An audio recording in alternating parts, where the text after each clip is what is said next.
Hello and welcome. I'm Brad Burgunder, Relationship Manager at Kurtosis. We're picking up on a conversation we started back in TSAM in London in April about the rise of AI traffic on asset manager websites. It's really becoming harder to tell if it's a spike in traffic is coming from people engaging with your site or from AI models crawling. So the question is, who's really visiting your website? With TSAM New York around the corner, we're tackling these questions with Sunil Dedra, our Chief Technology Officer, and Michelle Wright, our Chief Product Officer. Sunil is joining today, but Michelle and I will be on site at TSAM running sessions in the marketing and client service stream. And we will be discussing the topic on a fireside chat by Michelle called Beyond SEO, Generative Engine Optimization, or GEO, for asset managers. Sunil, quick state of play. What's changed on this topic since you last spoke about it back in TSAM in April? We had a great session back in April and some really interesting questions that came out of it. It's an area of the industry that's moving at such a pace that quite a lot has changed between April and now. And I think if we're speaking about it in another year, then even more will have changed.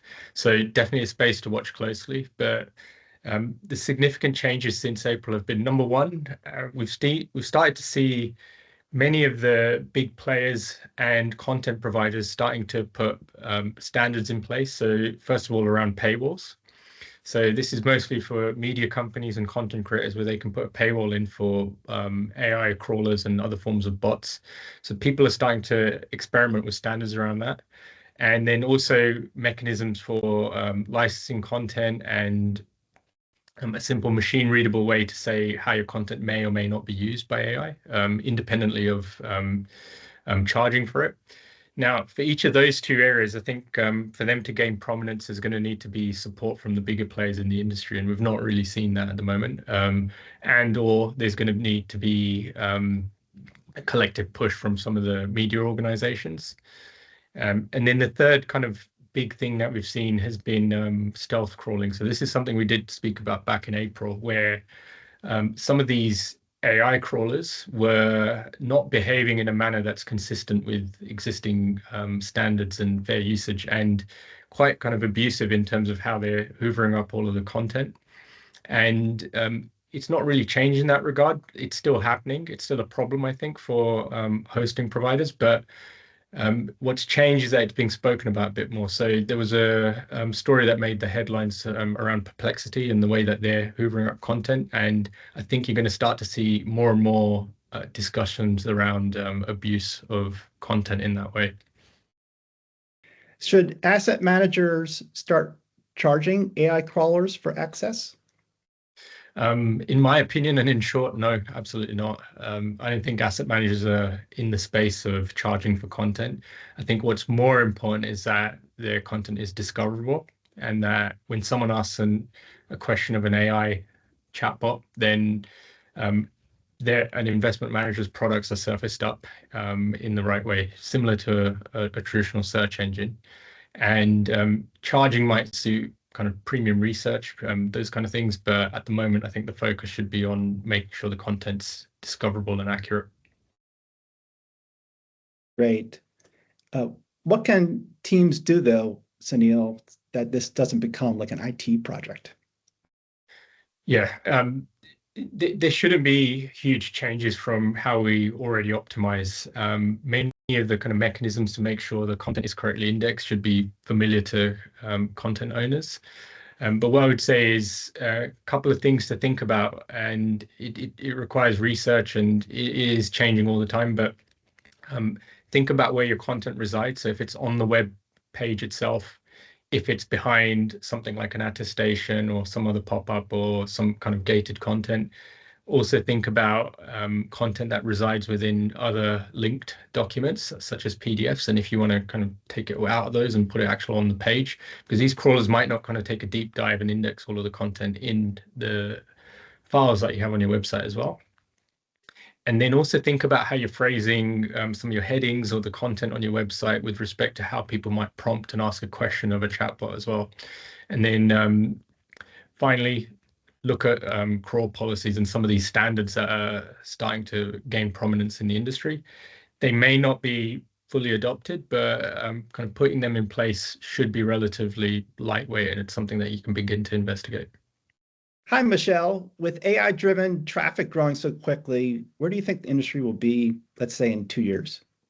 Hey, Brad. Given the pace of change, I'd expect to see a mix of rapid experimentation and also gradual standardization. When you think about experimentation, AI traffic is still relatively new. A few months ago, most people didn't even know what GEO meant. I think each company has its unique challenges with detection, filtering, and engagement metrics. I think we're likely to see a lot of trial and error approaches, and some companies need to figure out what works for them. But I think at the same time, best practices and standards are starting to emerge, and the challenge we're going to see is having buy-in from the big players. In 2 years, I anticipate there will be more widely accepted playbooks, but they'll evolve as continuously as the technology changes. Michelle, what's important from a product point of view? I think consistency is really key. Think about what makes it easier for a human, because we are trying to understand rather than pick out keywords. So it's not just about the keywords. I think we need to bring consistent layouts, clear naming, and simple navigation to help people as well as the machines get to the source. This works best when product marketing and compliance agree on the source of truth, keep it current so that answers stay consistent and compliant. Are there any traps to avoid? Yes, I think historically we've been treating bots as a decision point in terms of block or do not block. So what's good, what's bad. I don't think it's that black and white anymore. So definitely avoid blocking everything, but at the same time, avoid letting everything through as well. So what that means is you actually have to look at the data and make explicit decisions on what you want to allow through, what sections you want to be discovered, and continue to understand the kind of traffic patterns that are coming to your website. We can help you if you're with Kurtosis, and we can expose that data to you for your website. And it's an evolving space. So I think it's continue to understand the traffic patterns and the trends in the industry and the standards that are becoming adopted. Michelle, you and I will be in New York for TSAM. What will your session focus on?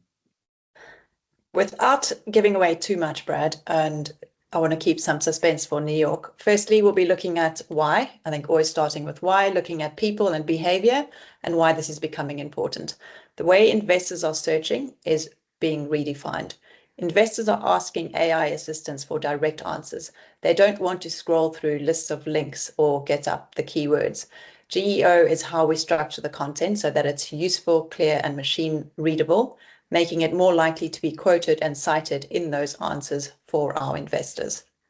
I think we also want to keep the content fresh and trustworthy. I think being brief, having factual summaries and using natural language, naming entities and dates, and having visible last updated can all help AI tools to lift the right facts. We aim to leave people in TSAM with some practical tips that they can use so that GEO becomes a habit and not just a project. So we look forward to seeing you there. Michelle, Sunil, thanks for your insights. If you're at TSAM New York, come find Michelle or me. We'll be either at the booth or in our many sessions. We'll be in the marketing and client service stream. So see you there on October 9th.